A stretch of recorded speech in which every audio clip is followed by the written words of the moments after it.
wa Yesu Kristo. Isema eti Maranatha. Mungu amahoro. Maranatha. Maranatha.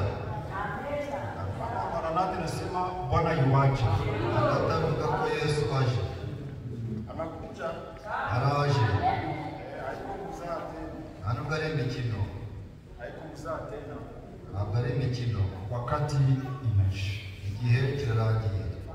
Na ujumbe ninawaletea leo ni emergency. Kandi ubutumwa tubazaniye no kwihutirwa. Emergency ninawaletea ubutumwa bwihutirwa tubazaniye sababu wakati imefika. Ko igihe kigeze ambapo unapaswa kuaminiwa kila kweli yote. Mu gihe mugomba kubwirwa buri kuri kose. Si kwamba hamujaisikia, si uko mutarabyumva, bali ni ambavyo mmekwisha kusikia. Ahubwo ni ibyo mwumvise. Wakati imeisha, igihe kirarangiye, muda inaisha, igihe kirashize, tena wakati tena. Nta kindi gihe dufite.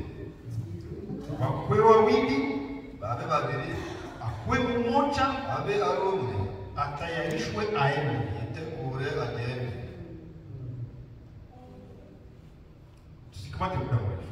Dufate igihe kirekire. Mame gaguruke kwa usoma. Kwa kusoma. Watatusomea kitabu cha Wafalme wa Pili sura 2 11 hadi 14.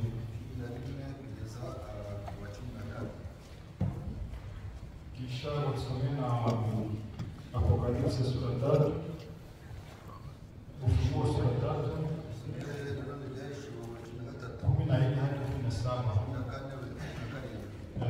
Watasoma Wafalme na Tusame tutasoma kitabu cha Ufunuo. Wafalme ni wa Pili sura 2 11 hadi 14. Alafu wa Ufunuo ni sura 3 14 hadi 17. Tutasoma kwa jina la Bwana wetu Yesu Kristo. Bakigenda baganira monika igare ry'umuriro n'amafarasi y'umuriro birabatandukanye. Nuko Eliya ajyana mu ijuru muri serwakira. Elisa abibonye arataka ati, data wabere Isirayeli amagare n'amafarasi. Nuko ntiyongera kubona ukundi. Maze afata umwambaro we awutanyaguramo kabiri. Atoragura n'umwitero wa Eliya ataye asubirayo. Ageze ku nkombe ya Yorodani arahagarara. Yenda wa mwitero Eliya ataye awukubita amazi. Aravuga ati, Uwiteka Imana ya Eliya iri he? Amaze gukubita amazi yigabanyamo kabiri, amwe ajya ukwayo ayandi ukwayo. Elisa aherako aramuka. Amen.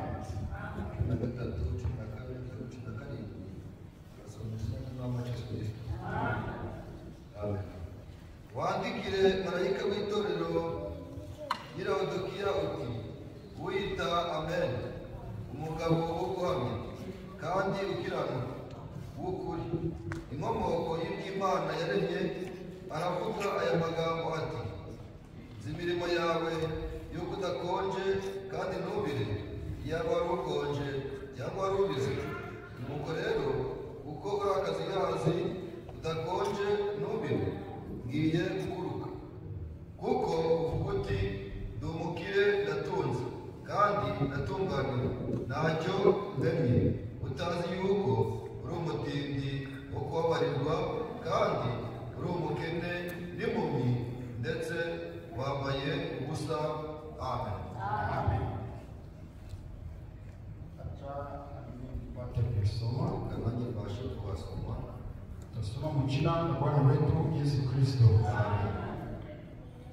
Ikawa walipokuwa wakienda mbele na kuongea, tazama kukatokea gari la moto na farasi wa moto alipowatenga wale wawili, naye Eliya akapanda mbinguni kwa upepo wa kisulisuli. Naye Elisha akalia, baba yangu, gari la Israeli na wapanda farasi wake, asimuone tena kabisa. Akashika mavazi yake mwenyewe, akayararua vipande viwili, kisha akaiokota lile vazi la Eliya lililomwangukia. Akarudi akasimama katika ukingo wa Yordani. Alitwaa lile vazi la Eliya lililomwangukia, akayapiga maji, akasema, yuko wapi Bwana Mungu wa Eliya? Naye alipoyapiga maji, yakagawanyika huku na huku. Elisha akavuka. Amen.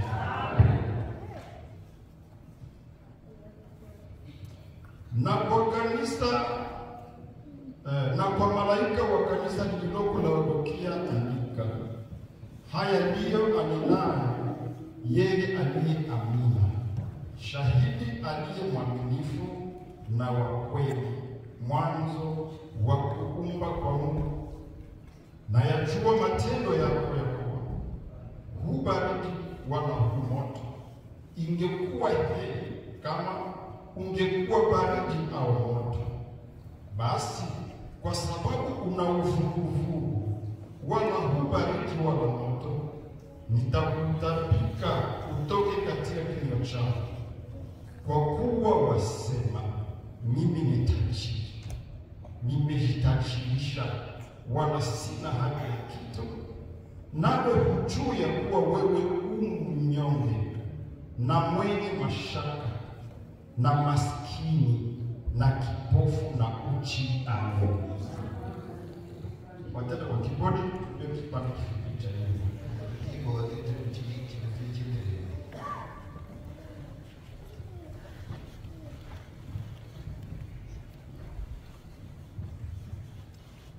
Wakona tusaidia wafanye mbio.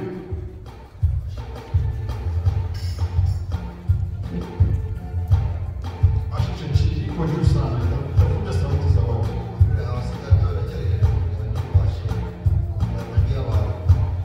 Sauti itapitanika, sauti shusha, sauti ya ngoma chini. Shusha sauti ya ngoma.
kwicara. Tunawasalimu kwa jina la Bwana wetu Yesu Kristo. Wasuhuje mu izina ry'Umwami wacu Yesu Kristo. Tunataka kuendelea kusema Shakandeja kulivuga vazi lililovaliwa. mwambaro wambawe. Ni vazi ya occasion. Mwambaro wakoze. Ni vazi ambayo ishavaliwa. Mwambaro wambawe. Ndio tunataka kuzungumza. Shakani. Ukipenda na kesho tunaweza endelea na hiyo. Nishawatembeje tukakumzania. Sababu wakati imefika. Uko igihe kigeze. Wakati imewadia. Igihe kigeze. Ambapo walichokuambia ukiishi. Ndandike bakubwiye kugira ngo ukibemo. Ukiishi. Bakubwiye kuturemo. Ukae ndani ya vile ulivyohubiriwa. Ure muri ibyo wabwirijwe. Imefika wakati Ageze igihe. lawama zitoke kwa watumishi. Imivumo ikugwa ku bakozi. Lawama zitoshe kwa watumishi. Vingi vinavyosemewa kwa watumishi vitoke. Ibyo bivugwa ku bakozi bikurwe. Sababu kila kitu kimenenwa. Ko buri kintu cyavuzwe. Kila neno limehubiriwa. Jambo ryose ryabwirijwe. Kila jambo limesemwa. Jambo ryose ryavuzwe.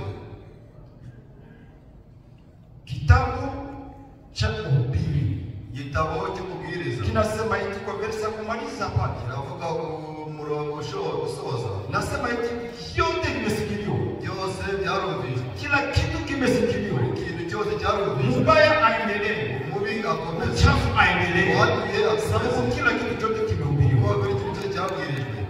Kwa nini sasa ni wakati ya kuishi kile ulichoambiwa? Kubera iki noneho ari igihe cyo kuba muri icyo wabwirijwe. Inafika wakati Bigeze igihe. macho itoke kwa fulani, Amaso ava ku muntu runaka. macho itoke kwa Musa, Amaso ava. macho yako itoshe kwa fulani. Amaso ava kuri runaka. Mtasema amina au mtasema amina, lakini sasa inafika tuseme kweli. Igihe kirageze ngo tuvuge ukuri. Sio kweli ndina kombo wako, Ko ukuri niko gucungura. kweli ndina ponyaka, Ukuri niko gukiza. na kweli ndina takasaka. Kandi ukuri niko gukiza. Yesu anasema eti watakase kwa kweli. Yesu yaravuze ati kubereshe. Bila kweli hautatakasika. Atari ukuri ntabwo uzakizwa. Kukubembeleza hautatakasika. Kubembereza cyangwa se kwendahenda ntabwo uzagukiza. Afadhali ulikatae, Yaba ukanyega. lakini nikwambie kweli, Ariko nakubwiye ukuri. wakati wa vikundi inaisha. Igihe cyo kurema Wakati ya kundi kubwa ya watu inaisha. igihe cy'agatsiko k'abantu banini kirarangiye. Nikatikoka. Sio katiko, siseme katiko. Igihe Wakati ya makusanyiko ya wengi cy'ugutana kw'abantu benshi inaisha. kirarangiye. Ni wakati ya wachache Igihe cy'abantu wanaoishi neno. b'abantu baba mu ijambo. Ni wakati ya wadogo Igihe cy'abake wanaokaa katika neno. yicaye mu ijambo. Eliya sasa Eliya aravuga alikuwa katika saa yake ya kwenda. yari mu saha yo kugenda. Elisha akaandiliwa na watoto kwa manabii. Elisa abwirwa n'abana b'abahanuzi. Eti unajua kama leo Bwana wako ataondolewa kwako. Urabizi ko umwami arakurwa iwawe. Bwana wako Umwami wawe ataondolewa kwako. arakurwa kuri wowe. Elisha akasema eti Elisa aravuga ati unyamaze muceceke na mimi ninajua. nanjye ndabizi. Ndio sababu ninafuatana naye. Niyo mpamvu ugendana nawe. Wakati ilifika, Igihe cyarageze. Eliya akamwambia eti Eliya aramubwira ati omba unachokitaka. saba icyo ushaka. Ile neno alisimwa wakati gani? Iryo jambo rivuze mu gihe cye. Sababu aliona ametoa mzaa yote yari abonye yakuyeyo na kabisa. akamwambia baki pale, akakataa. Kandi aramubwira ati usigare hariya. Baki pale, akakataa. hariya Baki aranga. na kule huko, akakataa. Usigare hariya aranga. Alianza kumwambia eti Yatangiye kubwira bakie Beteli. nawe usigare i Beteli. Sema mimi baki Beteli. Yewe kabisa usigare i Beteli. Hapana. Oya. Hata wanatabiri Nubwo bahanura. hapana neno. Ntabwo bafite ijambo. Hata wanasema kwa lugha hapana neno. Ntabwo bafite ijambo. Nitakufuata wewe. Yewe ndagukurikira wowe. Baki hapa sasa. Sigara none. Hapana, sitabaki Oya, hapa. sitasigara. Baki Kilugari basi. Sigara Kilugari. Sitabaki basi. Sitasigara hano. Baki hapa sasa. Si wanatazama kama dhambi za watu. Baki pale na kuona madhambi. Sema ndio kuona dhambi za wengine. Mimi nasibadilike, sina maana. Cha muhimu ni kuvuka pale na kufika kwa utakaso.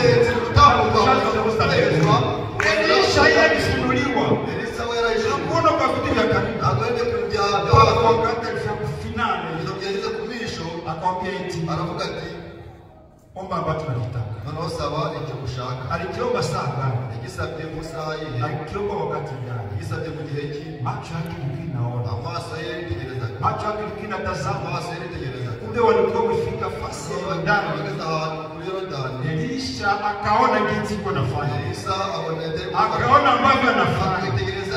Akaona ambavyo anafanya. Na wewe kitu unaona neno linatumika. Wewe unaviona tu. Usinyamaze. Utende kama neno. Lakini huku saha yake. Huku wakati yake. Elisha alikuwa anatazama. Akaona ametoa vazi lake. Akaweka kwenye maji. Yakatengana. Wakavuka. Walipofika ngao, akamwambia sasa sema sasa. Sema. Jua ile alikuwa na gari za moto zinakuja. Ndipo tulisoma. Ndipo tulisoma. Gari za moto zilikuwa pale. Mafarasi zilikuwa pale. Ilikuwa saa ya Elia kuhamishwa. Elia alikuwa hakuna muda tena. Nilianza nikwambia sasa ninawaletea ujumbe urgence. Ni urgence. Nawaletea urgence. Urgence ni ya wadogo si ya wote. Ilileta ipoke ya wote. Urgence ni ya wadogo. Wanaobahatika katika urgence ni wachache. Omba. Sawa. Ikishaka. Akasema aravuga mimi natamani sehemu mbili yewe nchaka ivuga ebyiri ya nguvu zako, imbaraga zawe. Sehemu mbili ya nguvu zako. Imbaraga zawe. Elisha akasema umeomba kitu cha Mungu, aravuga tusali gikombe cyane. Lakini ukiniona ariko ndeba neza. Ukiniona ndeba neza. Utavipewa. Urabibona. Elisha naye akasema kama nikuone nitaona. Nitaona tena pembeni. Hakuja kule ruhani. Elisha alipopamba macho sana. Elisa anaona yeye ameenda. Ameelea Vazi lake likaona.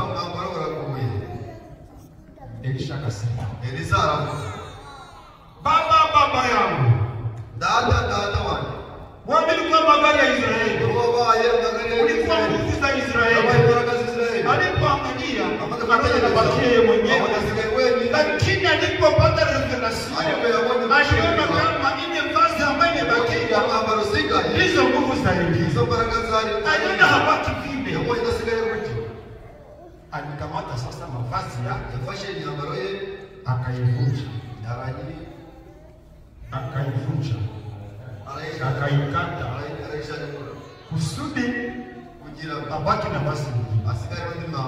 Mavazi yake alipasua akabaki na ile ya Elia. Ile ndio kazi tunaposha fanya. Ile ndio kazi tunataka fanya. Ile ndio saa tunafika ndani ni ya kuvunja mavazi yetu, tunabaki na ile vazi. Tumwambia tuko na taongea neno vazi linalovanisha ile vazi ambayo Elia alikuwa nayo ilikuwa ishafanywa. Elisha wakati alibaki nayo ndio ilikuwa nguvu zake. Sasa kusudi mwelewe vazi lililovaliwa linaache. Hiyo ujumbe ni vazi. Lakini haiko nini ndio wa kwanza wa kubaki ndani ya sala. Kuna watu waliowatangulia walikaa katika neno. Na walipokaa katika hili neno likawapandisha. Sababu lile vazi hawalipunguzake. Ile vazi hawaipunguzake. Ile vazi kama ni kubwa, kama ile vazi ni kubwa, inawekwa pale kusudi wewe ndio uenee ndani. Ile vazi haikwaye njoo yenyewe watapunguza. Kama uko mwembamba uingie ndani. Gitiko uwe ndani unenepe ukikuta ile vazi. Kama uko munene ile vazi ikikaza ukikuta wewe njoo munene wewe ndio watapunguza.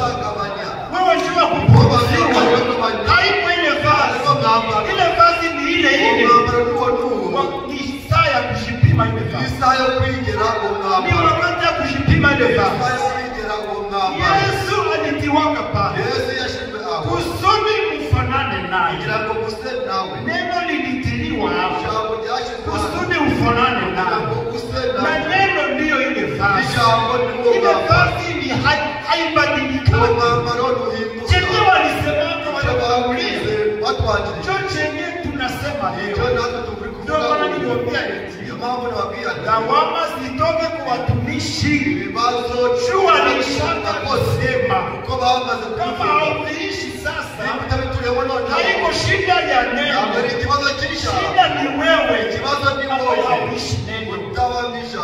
Ni vazi ukora umwambaro. unapashwa kunia ndani. Ugomba kujyamo neza. Ni vazi unapashwa Uwo mwambaro ubasha kujyamo unaelea. ugakwiramo neza. Kama uko munene sana. Ni munini cyane. Kama ulishashiba sana. Guhaga cyane. Kama unakula unasahau karauti. Kama unakula na vyakula cyane. Kama unafanya kama bana kuja sherehe. Usinifu haiwezi bila neno. Inatakiwa usinifu kwanza itoke. Njoo ingie. Ile vazi haipunguzi wake. Kama hii ni chafu yangu ilishwa kwa ya watu. Kama mdomo yangu ulikuwa mrefu. Kisha kusengenya wengine. Ile mdomo changu kata. Unaipunguza. Kisha unaingia ndani. Kama ni kichwa. Kisha shika ndani watu. Kisha watu walikuanguliza. Kikizo changu ni cha kabana. Kile kikizo ni kupunguza. Asuje uenea ndani. Shuka kama naifundisha. Ninakatana. Hii vazi hawataiweka kwa tayeri. Vazi haitaenda kwa tayeri. Haitaji sizo ya tayeri. Shuka Biblia haipunguzi wake. Atakayepunguza atapunguza. Atakayeongeza ataongezewa. Kule kitiko. Pokea neno kitiko. Halipunguzi wake.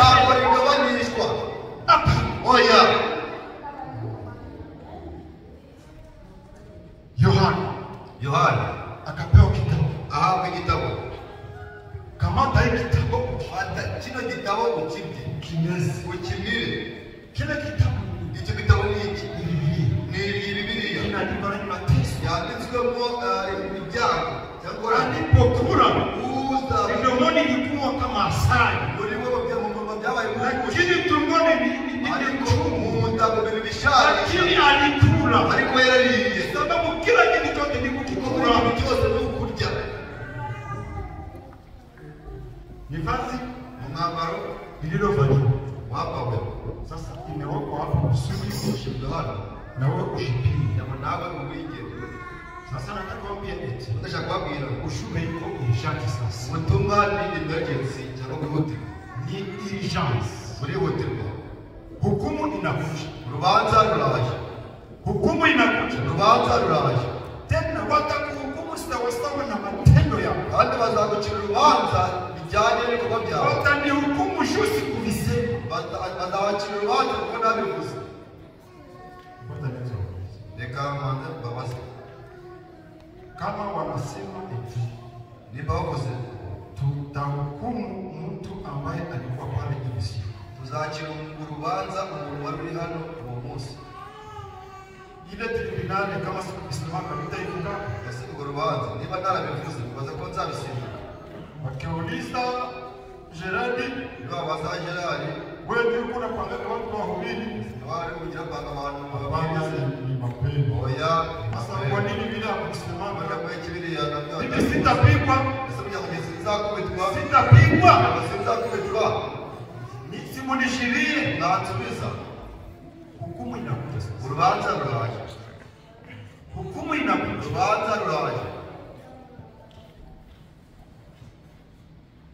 Hukumu inakuja. Urubanza ruraje. Lazima kuvisema. Ni ngombwa. Ezekieli panasema. Ezekieli uravuga ati Nikimwambia mtu mwenye dhambi, nimbwira umunyabyaha usipomwambia utamubwiye anakufa kufuatana na kosa lake. akapfa bijyanye Utaadhibiwa kwa kutomwambia. uzahanirwa kutamubwiye. Lakini ukimwambia Ariko numubwiye anazidi kuwa vile. agakomeza kuba Kusema utaokoa utaokoa yavuze uzakiza lakini atakufa kifeye. ariko azapfa apfuye ubwe. Lakini hata wauliza sasa, Ndashaka kubabaza. kuna chenye hamuna sikianga? Kweli hari ikintu mutari Kuna ambacho hamujahubiriwa ikintu mutarabwiriza. ambaye hakuna anaona kama kuna ambacho kinabaki akili. Ubona ko ari gisigaye Kisha tuone kwamba anachokizungumza. no turebe niba ari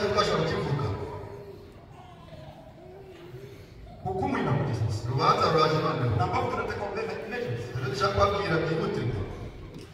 Ni vazi, Mwambaro. umwambaro Vazi iliyovaliwa. wambawe. Huku nakusanyika ni nini lipya? Guterana ukaribisha. Sawa nakwambia upendane na ndugu yako ni lipya. Gukundana na mugenzi wawe ni bishya. Sawa na saa musisengenyane ni lipya. Murande ni bishya. Sawa na saa musizini ni lipya. Murasambane ni bishya. Sawa na saa musitetane please musitetane ni lipya. Mukavugane ni bibi. Sasa kama tulihubiri jana ni lazima na leo tulihubiri. Ama ni watu wenye shingo ngumu. Niba ari abantu bizosi bikomeye. Yesu alifiliwa pale kusigofanana naye. Yesu yahise hariya byamusasa. Sasa ambaye mutia pale None bamushyize hariya. kazi ni ya nani? Umurimo n'uwande. Yule ambaye aliambiwa vasa. Uriya wambara noneho. Join the verse. Uwo mwambara. Join the verse. None wambara. Join sabuni. Iyi sabuni. Nawa basi. Nawe woga. Join mafuta. Aya mafuta. Jipake basi. Join na mlango na fungulia. Unaweza ingine kamata na shakiri. Sasa ambaye shani kwa ndani mtumishi wako. Na unazidi kuwa mzee. Kumbe itakuwa ya yule. Ama ni yako ambayo kuishi. Kama manzambi zinaendelea ndani ya asali. Makosi itakuwa mtumishi. Munishipie vraiment. Makosi itakuwa mtumishi. Isema na mimi na nisema Ubivuga n'imitima yanyu kubivuga.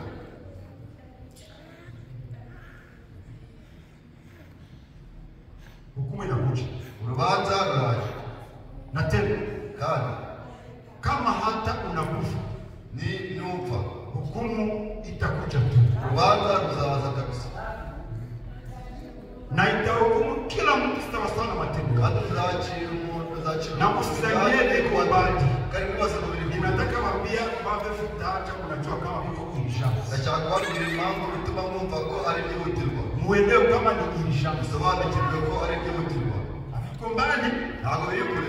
kabla nifike pale kwa Mbere niulize. yuko ngera hano kugira ikintu. Cha kuacha ninamwambia kwamba kama munaelewa kwamba ni lazima nifike kwamba kitu kumi na kuja sharti utasema. Kwanza rudi ngombwa ko tubivuga.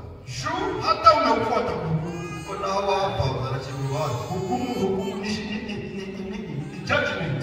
Urubanza Hukumu ina ruraje. na tena haiko mbali. Ntabwo biri kure.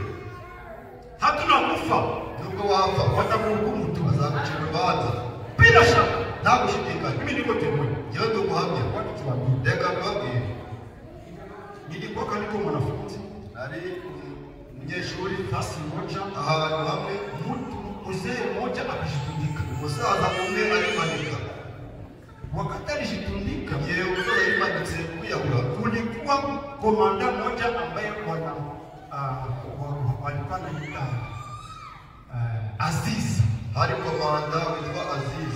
Walikuwa wanamtaka Aziz. Bamwitaga Aziz. Yule komanda alikuwa mkali sana. Komanda yari akazi cyane. Wakati alimuka Umunyejyamo muto. alikuwa mkali sana. Yari akarishye cyane. Juu ya kuwa mkali Ngo ukariha. walikuwa wanashaka kupamba jina ya Saddam Hussein. Bari baramwise izina rya Saddam Hussein.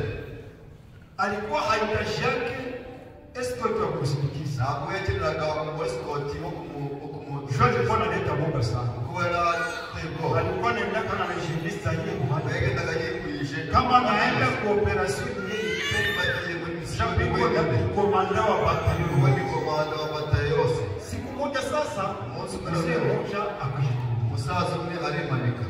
Mimi nilikuwa pale Nanjye nari ndaho. kama wanafunzi tukaenda kuzuia na kuona ambaye n'abanyeshuri tujya gushungera cyangwa kureba tukaenda tukaona wanakusha mbele komanda asema mtu fulani tunagiye mshaki. kubwira umukomanda ati hari umuntu wimanitse. Tukamfuata yule komanda. Turamukurikira umukomanda. Mimi kwambia ndio mimi niliona. Ndakubwira ibyo nabonye. Tukafuatana naye. Tugendana nawe. Tugendana nawe. Tukafika pale. Kugeza aho twageze aho. Fika pale Yageze. maiti walitia nje. Ubona iyo ngombe Mutile maiti. nawe atumushyiraho umurambo hanze. Kumbe ndani ya sheria Kumbe mu mategeko wako ndani kama aliyejipindika na pasha kwa kondani. harimo ko uwimanitse agomba gucibwa Hukumu urubanza. yake inapashwa fika anaongeza kuwa kondani. Imyaka igera akongera agacibwa n'urubanza. Sasa ile wakati wakamkondana na mkono. Icyo gihe kugira ngo icyo rubanza nari kureba akakamata grenade afata grenade akaitia ndani ayishyira koni imepasula moshi kakuwa pale kugeza umwotsi mwinshi aho ngaho akamupiga matraki amukubita ibikoni wako napiga nini akakubita ikintu wako napiga nini mkubita si maiti z'umuraba mimi nilikuwa niko naona yarande kubireba grenade ikipasuka biragaragaza moshi ikachimura shule siku alikuwa anafugana na milango icyo gihe bakaba bashingura mu birago urabona milango ya hatuweza kurefu urabona ibyo birago by'i boyingi milango ya boyingi walikuwa na ibirago bya boyingi baramukubita ibiboko wakamupiga magroneti bamukubita ibiboko bacira urubanza umurambo cyo vile na hukumu ya Bwana nicyo urubanza rw'Uwiteka ambaye hakusema kweli inafika saa ahukumiwe utaravuze ukuri ageze igihe kama hauishi hili neno inafika saa utaravuye muri iri jambo igihe kirageze ucibwa saa ya urubanza jijema inakuja igihe cyo gucibwa urubanza kiraje saa ya jijema inakuja gucibwa urubanza kiraje uko tayari kuhukumiwa witeguye gucibwa urubanza useme na uko tayari uvuge kandi uko tayari kuhukumiwa witeguye gucibwa urubanza saa ya makusanyiko inaisha igihe cyo guterana hano kirarangiye saa ya makusanyiko inaisha igihe cyo gutema amateraniro kirarangiye saa ya makusanyiko kama hii igihe inaisha cyo guterana gutya birarangiye ni wakati wa kusemezana ukweli na igihe cyo jirani yako kubwizanya ukuri ni wakati wa masengenyo kuisha masengeni ni igihe cyo kunegurana bigogo ni gushyira mu wakati wa materaniro usinifu kuisha igihe masengeni cy'ubusambanyi kigogo gushyira mu materaniro ni wakati ya kusema eti ni wende igihe cyo useme kuvuga unajua kusudi kugira ngo nende pana raidi kwa ujye gutanga ubufasha ku muntu nende pana raidi kwa mke wake na ndugu jua haiko umufasha wa mbere atakuwa adahari jua alienda ko yagiye sasa fika kule yake mwambie sasa none bimeze gute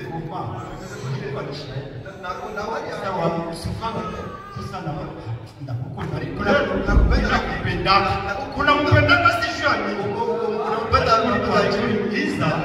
ni mwiza aje mwiza wa bwana yake ni mwiza wa bwana yake hayo mwiza wako wende upande laini urudie umusaidie urudie usiwe wa uzidi kwa usipeleke uzidi kwa ilo ndio ambayo kutamesha ukweli yote ni kuponya ufe nataka mnadukatana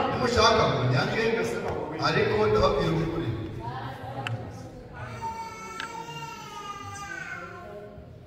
inakuja urubanza ruraje ngoja niwaambie sasa kidogo reka mbabwire utatinze umekamata hii ufashe imayiko unajua kama umenyang'anya huyu usiku yatse uyu na haiko yako kandi ntabwo ari yawe tena jisimama hapo kandi nawe ukihagararaho na unajua vraiment kama umepeleka ndani ya joni hatarabizi kwitwaye kandi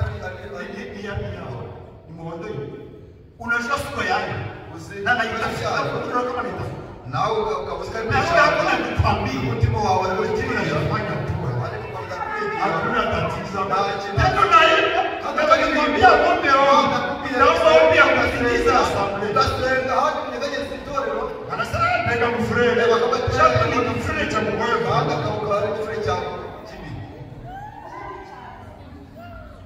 ngoja imana izabakunda unapenda kweupe wa moyo imana ishaka kubwiza unapenda moyo safi ishaka umutima heri wenye moyo safi ayirwa maana ndio watakuona Mungu ukari bazabona imana ukienda saidia mtu eti utakuja kwa safi ufashe umuntu usiende na ile dini ntujyane ibintu bibiri wende tu kwenda kumsaidia genda ujye kufasha kisha urudie ugaruke ungosheze au kusaidia utegereze ibihembo byo mu ijuru amena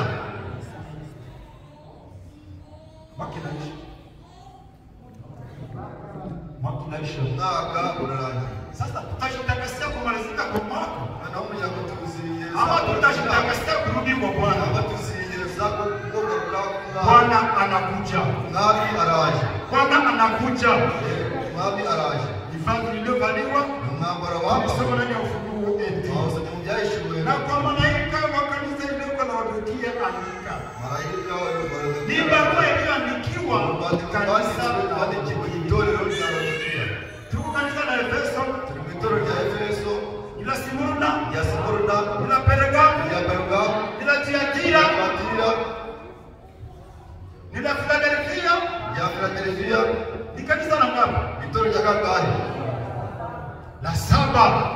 karindwi. Aho twajaambia kama ikole de dimanche. Tubabwire ngaho Nasikia Laodikia manake ni uvuguvugu. Laodikia aliona ngo ni uruvange.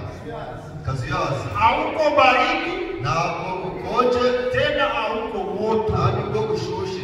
Kwa hiyo sababu sasa. Hivyo none. Shughuli haukuchamuka. Udashushe. Tena haukuwa uvuguvugu. Tena haukuwa baridi. Tena ntabwo ukonje. Ile ndio maana unataka tapikwa. Niyo mpamvu bagiye gukuruka. Deja jijema hiko. Noneho urubanza ruhari. Jijema inaangalia kwamba ni kutapikwa. Urubanza ruteguwe kandi rukurukwa. Kumbe ukiwa uvuguvugu. Umenye ngo nimba uri akazi yawe. Sio kwamba uko kutapikwa. Umenye ko urokurukwa barakuruka. Ujue kwamba hauko kwenda mbinguni. Umenye ko utari kujya mu ijuru. Kitu kingine nataka waambie. Cyangwabwira. Musizani nyinyi wote mtenda mbinguni. Mwibaza ngo mwese muzajya mu ijuru. Buhii kama unaimisha niko nasema Yeye ni muri bishimye kuvuga ati mbona wewe hauna kupata mafuta? Mbona hauna shiba mafuta? Wewe watu watushaji mhubiri wewe. wewe wako unataka ndani ya mwili. Joshua Mungu. Wewe ukwenda ndani ya Takwenda kuingia katika roho. Hapana. Kama ni wa kukataliwa na kwa message ya urgence hawakupata watu. Message ya urgence ni kuponya maisha. Kuponya maisha yako. Sasa hivi ni urgence sasa. Watakutapika sababu gani? Azakuruka kubereke. Sababu wewe haukubariki roho. Kuko utashushe kandi akonje. Kuna sababu unasema namna gani? Uvuga ngo iki? Mimi ni tajiri. Yewe ndo umukire. Sihitaji kitu. Ntacyo ugendeye. Oya. Ni kusema wewe ukikusanyika unaona kama Bamwishyirana wanakubishiriya. Ungekuja kwa asamblea unaweza kunachanua wenyewe.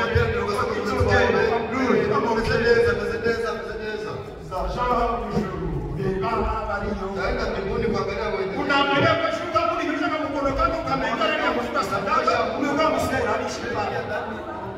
Alishie pale. Umefanya kufika huko sema alishie pale. Hapana. Unatakiwa uishi kila neno. Ile basi uifanye ndio Mabaro wako alikutemoneza. Kusema. Wewe aho ngaho muri data cyangwa se mu kiwacu.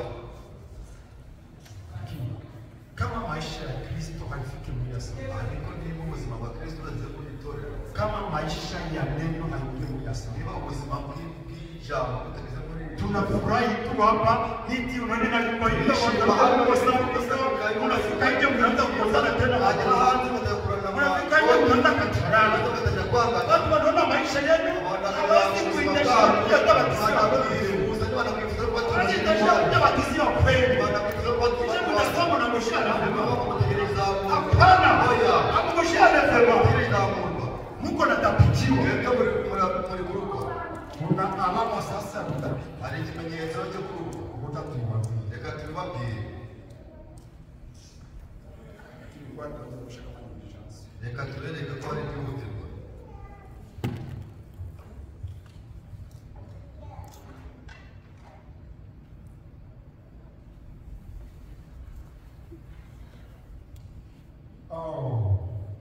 C'est comme le message est urgent.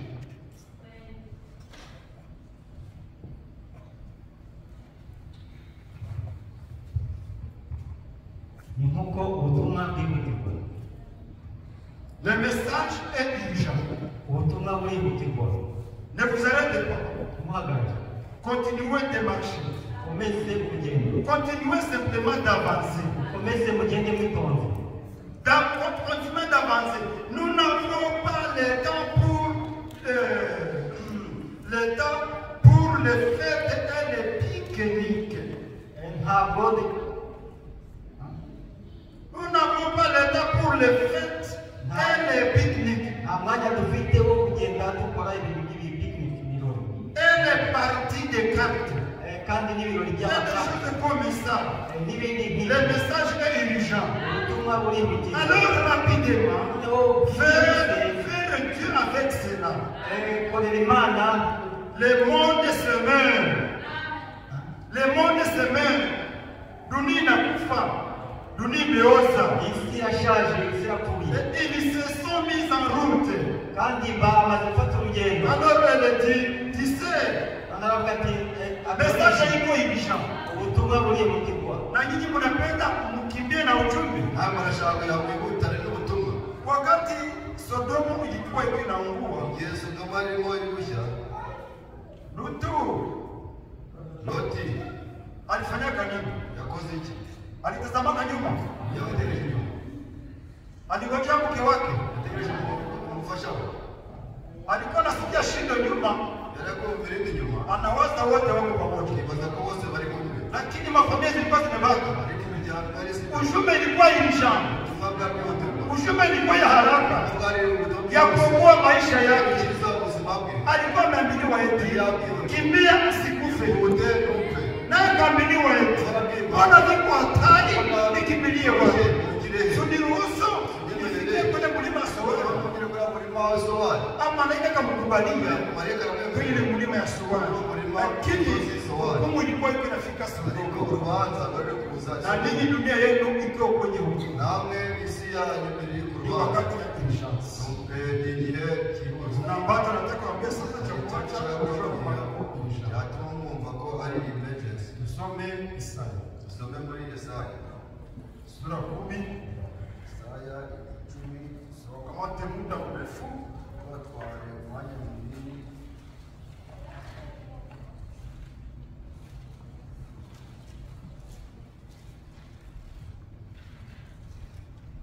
kwa tunaongea vati mlivyofanyika, Babwira umwambaro wambawe na ni lazima ujipime, kandi ngombwa muyige nigere. Kujipima ni namna gani? Yigera Ni kuwaza maisha yako kama iko sawasawa na Mungu. gutekereza nimba imibero yawe iri kugenda nawe. Waliotangulia walitembea hivi. Wadutangiriye ese nanjye niko bimeze. Mbona Bwana anakuja? Ese mwami kaje Maisha yangu inastahiana na ujumbe. imibero yanjye ibyahiranye n'ubutumwa. Isaya sura 10. Isaya 10.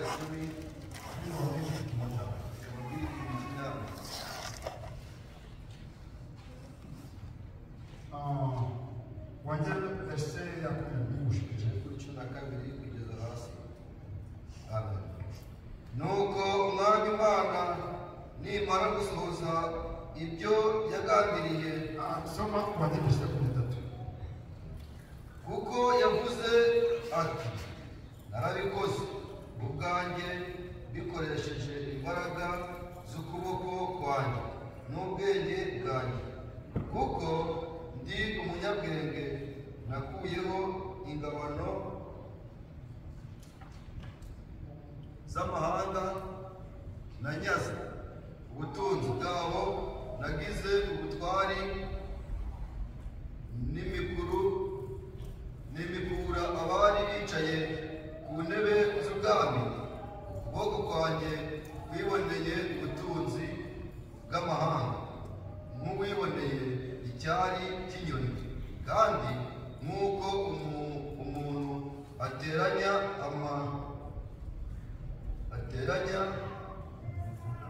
amagi y'inyoni yaretse, niko nanjye nateranije ibihugu byo mu isi yose, ntawinyagambuye ngo arambure ibaba, ntawabumbuye akanwa, kandi nta n'uwajwigiriye.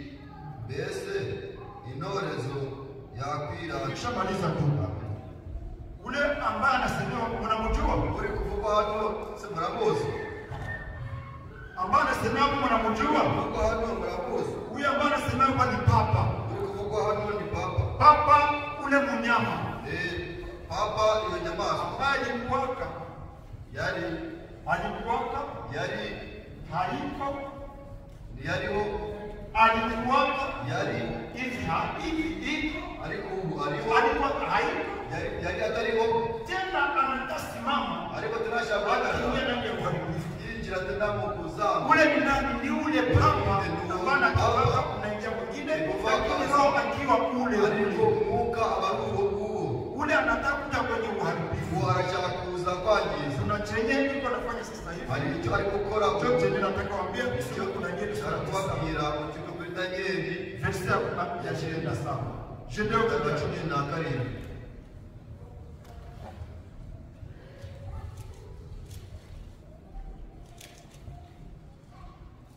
Danieli sura 9. Tusome verse ya 27. Quem vai ya sawa. Soma verse.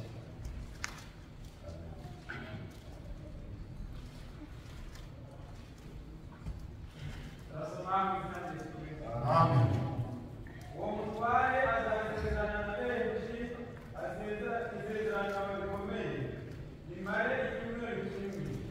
Nikigera hagati azabuzanya ibitambo n'amaturo, umurinzi azaza ku ibaba ry'ibizira, maze kugeza ku mperuka yategetswe uburakari buzashanazwa kuri uwo murinzi.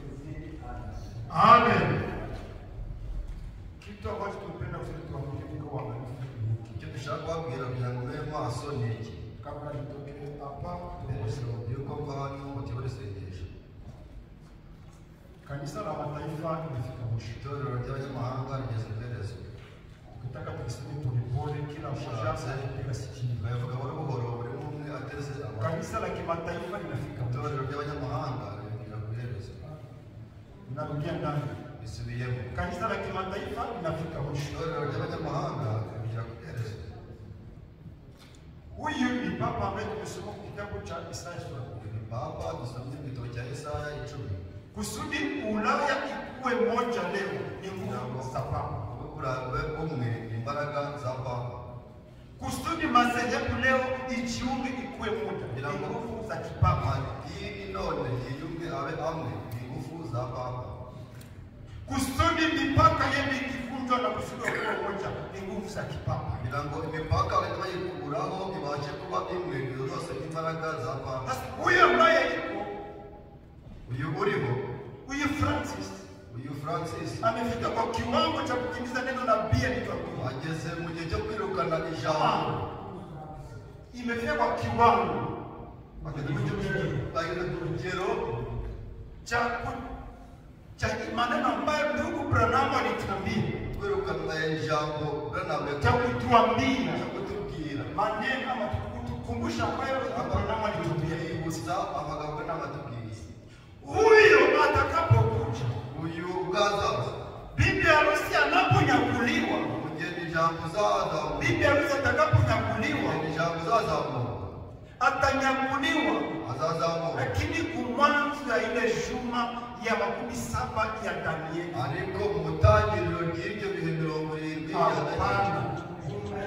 Kuna juma ya mwisho icyumweru cya nyuma ya kueneza 70 ya yo Danieli. kwemeza 70 bya Danieli. Sababu Danieli alipewa juma 70. Kubera iki Danieli yahawe? Kubera ko Danieli yahawe Alipewa juma 70. yahawe ibyo bihe 70. Naye sema ni ya kwa ajili ya taifa lake tu. Ni ku bw'itorero rye gusa, Haiko kwa wa mataifa. ni ku bw'amahanga, Ni kwa ajili ya taifa lake tu. ku bw'itorero rye La Israeli. Israeli, Kusudi zambi ziondolewe. kugira ngo ibyaha bikurweho, Kuja haki ya milele. kugira ngo haze gukiranuka Zambi zitoke. ibyaha bikurweho, Mahali patakatifu papakaliwa mafuta. ahera hasiba amavuta. Lakini kusudi vile vikuwe, Kugira ngo ibyo bibe kuna kwanza juma 62. hari ibyumweru 69. Kuna juma 62. Kuna 62. Kisha hekalu itakuwa marekebisho. Kutakuwa tena juma 7. Mungu awasikizishe. Sababu tuko kuna muda mrefu lakini kama unakamata sana unakamata 62 itakuwa ni 49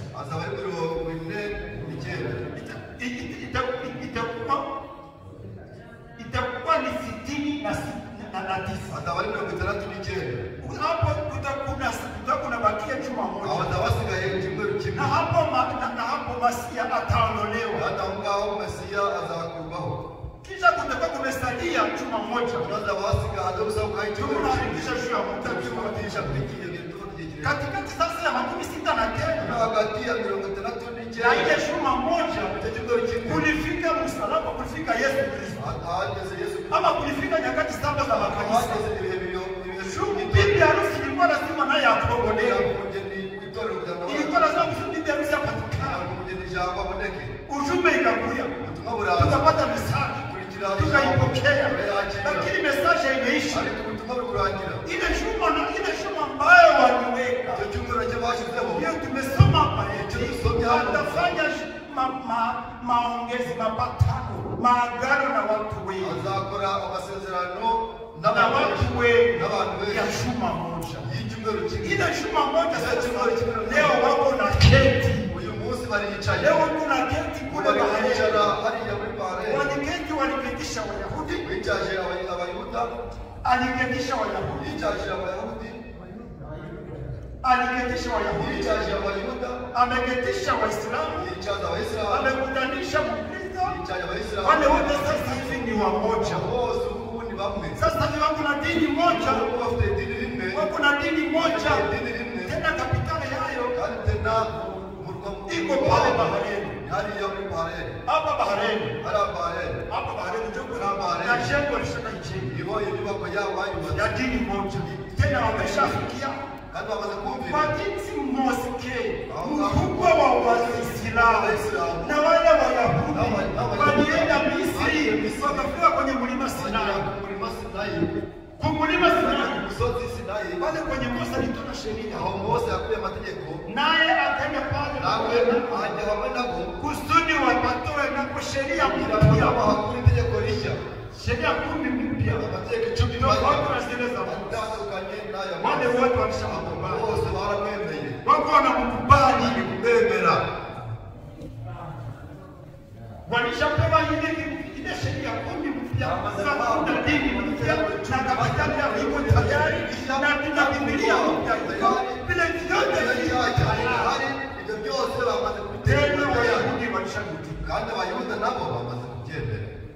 Kuna kitu chenye nataka usifanye kwa Mungu. Hari ikintu cyangwa mugireho mwitondere. Kuna habari ziko zinazunguka Hari amakuru arimo na kuzuka. zinaenea mahali kwetu Kandi byakwiriye abantu. Tena ni za kweli.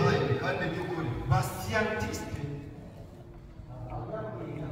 Abanyabwenge walishashangazwa na vitu viko na tendeka kuvuka ufugaji. bamaze gutangazwa n'uko bakoma. Wanashangazwa na vitu kutendeka na kuvuka ufugaji. Gutangazwa n'uko Kuna unaendelea kusema juu ya mto Frati. ibyavuga kuri umugezi Efurate. Mto Frati kuna maandiko tutasoma siku nyingine. Umugezi Efurate Sema kwamba itafika wakati ikauke aho bizagira igihe kwa ajili ya kuandaa njia ya wafalme wa Mungu. gutegura inzira y'abagabo Ile kugira ni alama ya bibi harusi kuweka. ni ikimenyetso cyo kumugena ijambo Ilishakauka. amaze kumva Ilishakauka. amaze kumva Haikuke. ntabwo hari Na tena kama iko kadogo tuko na makao. kandi nimba unahari ni Sura yake iko Turukia. kabisa isoko yawe ni Turukiya. Inashuka Msiria mpaka Iraki. Ile iko ya unabii. nawe ni umuhanuzi. Kuna kitu kingine nataka kuambia. Hari ikintu cyakwabwira Siku ya 5 walifanya Israeli. rero kuwa gatanu bakoze mu Israeli Walifanya sikukuu ya kibanda. Bakoze Sikukuu ya tabernakulo. bakoze umunsi mukuru w'inyubako ya Wigando. w'ingando Sikukuu ya ngano. umunsi Na w'ingando kukumbuka siku yenyewe walitoka Misri. no kwibuka umunsi bavuye mu Egiputa. Watoto chenye wako wanafurahia. Mwezi icyo bari kwishimira Kuna chenye wako wanafurahia. icyo bari kwishimira Sasa ndio wako wanasema eti walishapata Masia. bamaze kubona Mesiya Eti walishapata Masia. bamaze kubona Mesiya Wako wanamfurahia. bari Wako kumwishimira wanamfurahia sana bari eti. kumwishimira cyane. Kuna na ishara alifanya ya kuponya sehemu. hari ibitangaza byakoze gukiza igice cy'umwana. Asema aliponya mtoto mtoto Masia. Uwo ni Mesiya. Ule Masia Uwo Mesiya ni wa fake. Mesiya wa pirate. Ni Masia wa fake. Mesiya wa pirate. Lakini mfanye angalisho ariko pale. mwe maso aho hantu Mfanye angalisho mwe pale. maso aho hantu. Siku Yesu alikuwa anataka kuja. Umunsi Yesu yashaka kuza. Siku Yesu alikuwa karibu kuja. Umunsi Yesu yari tayari kuza. Mfanye angalisho pale ndugu yangu. Mwe maso aho. Nimependa wandugu na wadada mfanye pale angalisho. Ndashaka bari data kibacu mwe maso. Hamuna sitaka kuona masia walikuwa wanapokea kwa Israeli. Ako mwalimu mva wa Mesia kwa chini. Ndio mpaka sikia zile habari. Baada wapata kumva makuru. Ni wadogo vile. Kuko masia walishapokea pale. Hali Mesia wapata kwa chini. Masia wao alishakuja. Mesia wao yapata. Na tena kuna murabe mutambi mubatambi wa wenyewe wa Israeli. Walitabiria Benjamin Netanyahu. Yeye ndio atawapatia masia wao. Na tena naye walishamfunika kitu eti iko karibu kumuonyesha. Kuna mmoja alishionesha sasa sema ndio masia. Na Wayahudi wako na mwinamia hivi. Wako na mletea watoto waponye na anawaponya. Niko na waponya. Lakini niko na waambia nyakati za mataifa zinaishi. Kitu gani kinatupendeza? Na kitu gani kinatufurahisha? Na kinapaswa hata naona kwa mwangalifu unakuwa tayari. Kuna neno moja kisha karibu ni maneno mengi. Ni maneno mawili. Ni maneno yenye kwa kitabu cha Wathesalonika. Na maneno yalikuwa ni kitabu cha Matendo ya Mitume sura 5. Ya sura 5 inasema hivi. Ya Matendo ya Mitume. Kuna watu waliendea, alikuwa Petro na Yohana nafikiri. Walikuwa wameponya kipofu kama walikuwa wameponya mtu kama ni kilema kama nafikiri ni pale. Kumbe wakaanza wa persecute. Wakawatesa Yerusalemu. Wakawafunga, wakawapiga, nyuma wanafika Yerusalemu, wanasikia na wako wanahubiri, wakafungiwa, malaika na wafungura, wakazidi hubiri habari njema, kufika fasi wanazidi visema, watu nao wanasikia ile shauri fanyisika, wanawaita sema watu wenye kweli, Wayahudi wanaumia, waandishi wanaumia. Kisha baraza wazee wa Yerusalemu wakufanya kikao. Kisha mzee mmoja ni kuhani mkubwa, alikuwa anaitwa Gamalieli. Akawazungumzia kwa enyi wanaume wenzangu watu wa Yerusalemu, mnajua kama nyakati zilizopita kulisikika mume mmoja kuitwa Teuda. Watu walimfuata, wakamfuata mpaka wakamwamini. Lakini wakati wake ikapita na akaisha na watu wakaisha. Ukafika mwingine anaitwa Yuda kama ni baribari. Na kuna mwingine alionekana, nitakusoma nitakupa jina lake. Naye wakamfuata wakasema huyu ndio Masia, huyu ndio anapaswa kuja. Kumbe watu wakamwamini naye. Japo wameti fanya maisha kinsi sasa hawa nao wako nasema kama Yesu ndio alitenda, mfanye angalisho, usionekane kama mnapiganisha Mungu. Kumbe kuna wale waliotangulia Yesu kufika wakidai kwamba ni wao, na sasa hivi yule amekuja, lakini Yesu wa originali iko nyuma. Kile cha kuonyesha kama iko mlangoni, nitakuonyesha kama Yesu anakuja kwao, lakini hata shionyesha wao sisi na tungaji.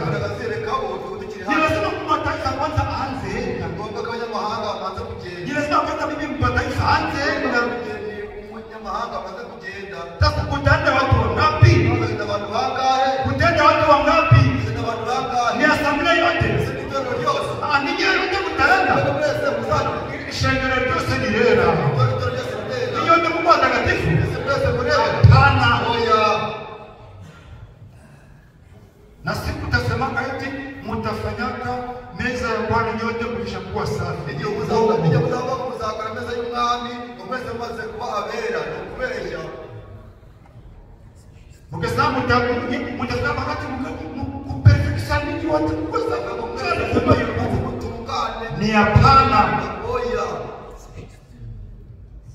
Msiku tukisha kusiwa na pamoja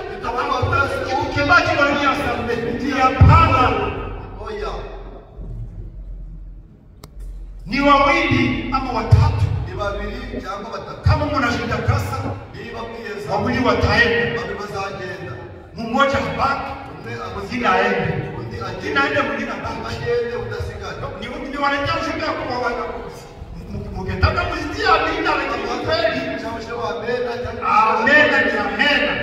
Ninyi wote hamtaenda, ninyi wote hamtaenda. twese nako muzagenda. Tunasema sema unabona alikosudia Yesu nawe yaravuze ati mnangana lakini sije wote. mbona tamu kuanza kuiwaza Kama unataka kujiwaza sasa anasema sasa ila meza ni mwapi bwana atawapatia maandiko sasa. sasa chakweleza ibyago. Bwana Yesu aliwaambia eti mwende mtayarishe Pasaka. Yesu yabaga kumende mugeze mutegure Pasika. Sasa tuitayarishe wapi? Tutegurire Mwende kwa fulani. mwende kumuruna. Utaona mtu mlikuwa na mtungi Unabona mnango akutege umfuate kibindi. pale ndio kwenye Aho niho mtayarishe Pasaka. tutegurira Wakati walikuwa wanaketi wanakula wakachangia wakasema eti lakini mmoja wenu ni adui, mmoja wenu ni adui. Si walikuwa wanachangia, walikuwa wanachangia kwa sababu, lakini hakuninyi wote. Ndio maana tutaendaga mbinguni na tungali sehemu tatu za waamini. Ni vile muamini na nusu muamini na mpagani, tena wote walishabatiziwa. Sasa wote wataenda? Hapana, wote hawataenda. Inawezekana tunaimbaga tunaambia wawili tu. Yes, wakati fungua makusanyiko sio wawili tu.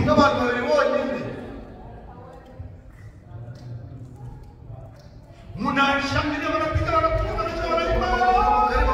Kumbe wawili ndio wanataka ingia, wengine kurudi nyuma, mlango imefungwa. Mfafanuzi ya kweli anatendalo iko hata kama ni wakera kurudi. Kisha wewe anarudi kabisa.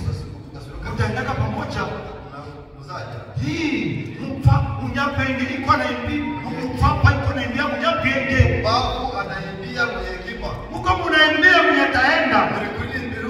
Kama unachuranga ngire wa kuwenda. Unaweza hubiri ujumbe, unahubiri wa kuwenda. Wewe unawakia. Unaweza imabie. Kusudi aingie katika roho, Mungu mshazi mafuta, aishi neno, kisha aende. Tulisikia juzi hapa, munyang'anyi kwenye msalaba. Aliokolewa muda gani ngapi?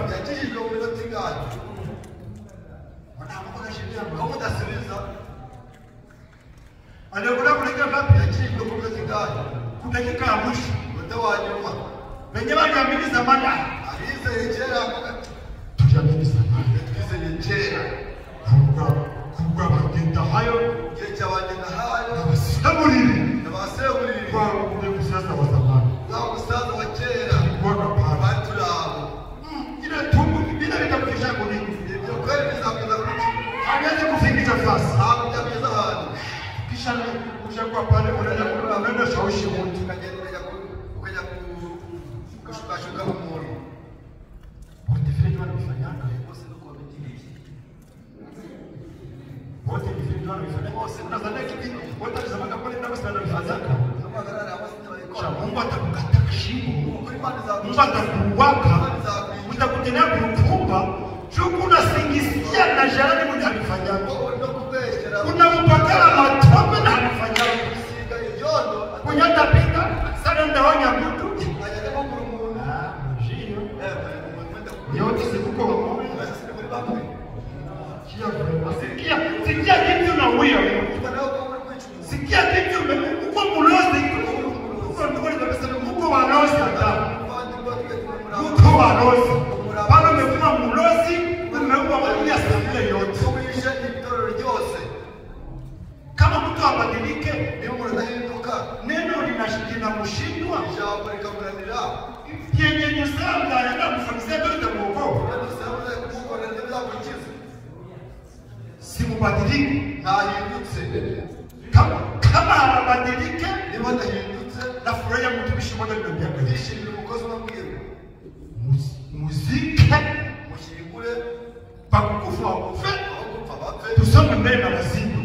Tukomeze imbere n'abandi. Ni vile saa imefika kusema kweli, ukufe upone, upone ukufe, au ungepona tuende, ndio kila wakuzike. N'upfa bakushyingure.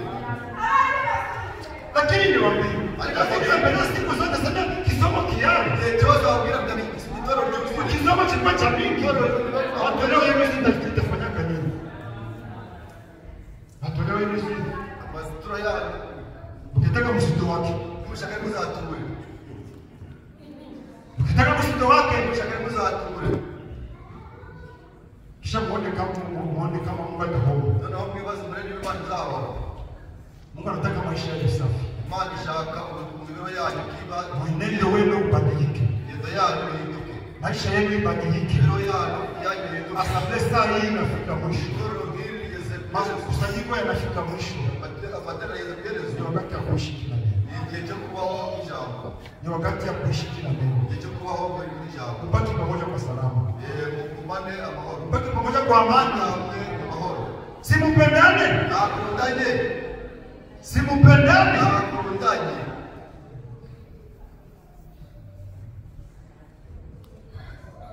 Simupendane. Nakundanye. Takasa mtu kupenda mwenzake na kukuangalia. Ariko maze kuba ukunda umuntu arakureba. Hawezi kaza mtu mpende mwenzake shaka kujiri ashaka. Ese wahata umuntu bakunde mugenzi we kandi yarangiye arakureba. Tena rangi hivi shaka kushikisha. Yarangiye. Mtu anangosha iko kondane. Umuntu arabahorisa akagera n'ubucirwa. Lakini kwani kuuliza. Ariko reka nze mubaze. Ile kana ndani ya gereza. Yicaye hano muri gereza. Vipi si niko ndani ya gereza? Yicaye muri gereza. Na kuja kusudi walikukosha watu kwa baba. Igihe byanga bakira urubanza ejo bakureba. Kisha kunafika hapa chanamke Kera hano babona ikigore. chinakuwa na chukugereza. Kikaza cyo mu rubanza. Sasa kama ni kiwanda cha watu kitakukina kuna pale inaishia pale. Niba kibanza Kisha batamushaka. kisha ataogopa polisi aseme no watamfunga. Polisi ngoja baramfunga. Siku ndani basi. Ariko tukashenya makuru. Ataogopa polisi tena. Polisi kandi. Hapana, ila namosha ukufa atamfanya ni kwa nini tapika. Hata polisi na bosi ametafuta. Takwica. Hakukukoshia. Sisi shaka ishi. Atamfanyia kile na mwacho wake. Sio hivyo kuna kesha. Sasa kwa assembly bali sasa kuko rozi ni ziko ndani ya kifungo deja. Zinaoshia hukumu. Hapana ubiri wako na wako na. Wana pressure na wako na. Yasani na ulia na wako na. Lakini kirozi ziko mkifungo. Asiweze badilika. Mutakwenda mpote mikorina mikorina kwenda akira. Atapona yeye. Na yuko mkifungo. Ilishaisha pana. Kuna kusumbua wengine. Utamfukuza mwasaba. Utamfukuza mwasaba. Hii asaba ni mbinguni. Hapana. Mbinguni alishafukuzwa zamani. Mungu ni kifototo. Sasa kunachoka na Mungu. Mungu awabariki. Kwa jina la Yesu Kristo. Bwana anakuja. Ushandae hakuna kinachobakia. Ni basi iliyowaliwa na niliishi. Amina. Mungu awabariki. Tutaongeza kesho.